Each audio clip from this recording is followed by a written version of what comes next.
This is really the core question of the whole book. I mean, can you imagine the challenge? Everything you knew is gone. Your people are scattered. Where would you even start? Well, let's find out.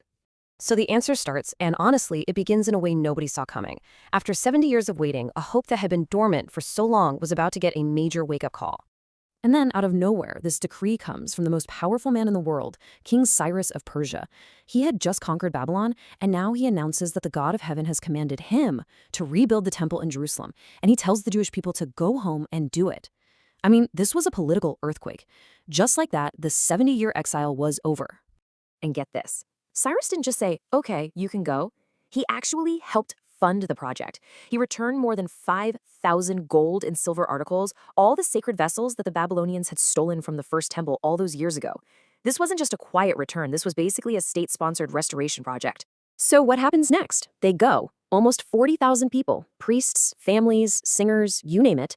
They start this massive trek from Babylon back to a home that most of them had never even seen.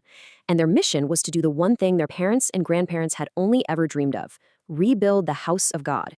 Okay, so they get there, they're standing in the ruins. What's the very first thing they do? Before they build a single wall for the temple, they build an altar. They restart the daily sacrifices. They put worship right back at the center of everything.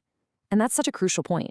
Their relationship with God had to be rebuilt before his house could be. And then the moment comes when they finally lay the foundation for the new temple. And the sound? Well, it was something else. The younger folks, who'd only heard stories, were shouting for joy.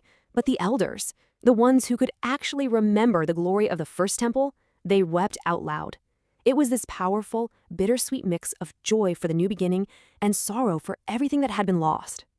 But you know how it is. That amazing high, that wave of hope, it was about to crash right into a wall of reality.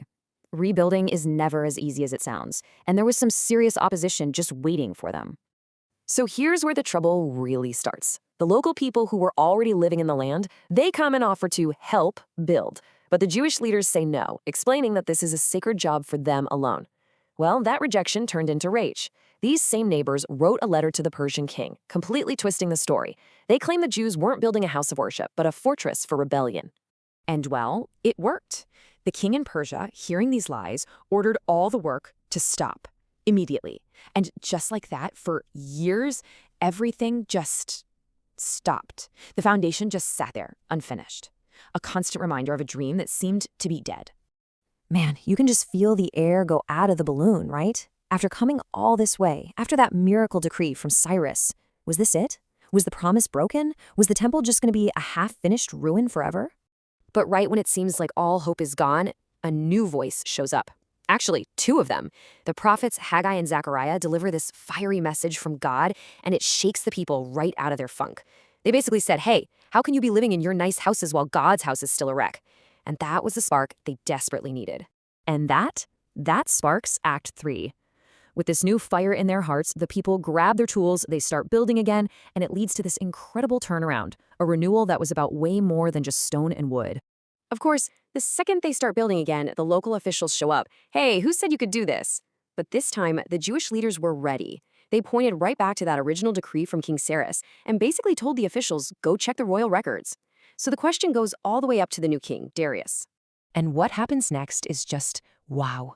It's a perfect example of how God was working behind the scenes. King Darius not only finds Cyrus's original scroll, which proves the whole project is legal, but he writes a new, even stronger order. He commands the local officials to leave the builders alone, to pay for the entire project out of the royal taxes, and he even asked the Jews to pray for him and his sons. What a total, stunning reversal.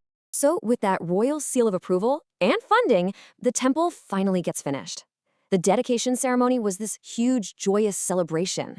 And then, for the first time in generations, they celebrated the Passover, the great festival of their freedom. See, this was never just about a building. It was about restoring their entire relationship with God.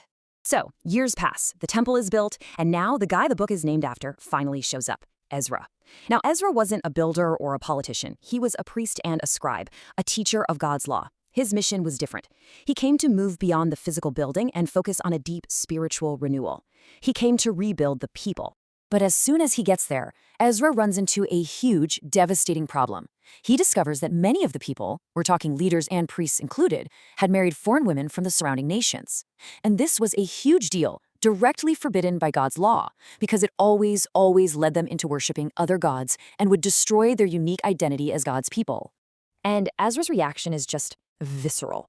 He doesn't hold a meeting, he rips his clothes and mourns in public. And his grief sets off this wave of conviction through the whole community.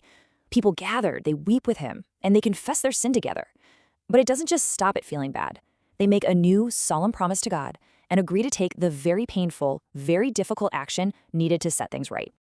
Okay, so after all that, the return, the opposition, the rebuilding, the repentance, what's the big idea here? What are we supposed to take away from the book of Ezra? Well, first, it shows us that God keeps his promises, even after 70 years of waiting. It teaches us that real restoration always starts with worship, with putting God first. It reminds us that while the physical temple was important, renewing the people's hearts, that was the real goal. And amazingly, it shows how God can work through anyone, even pagan kings, to get his plan done. And that really leaves us with one final big question to think about. Ezra is a story about some incredible construction work, for sure, but its deepest challenge is about a different kind of rebuilding. It asks all of us to think about what's actually harder to fix, a building made of stone or a community made of human hearts.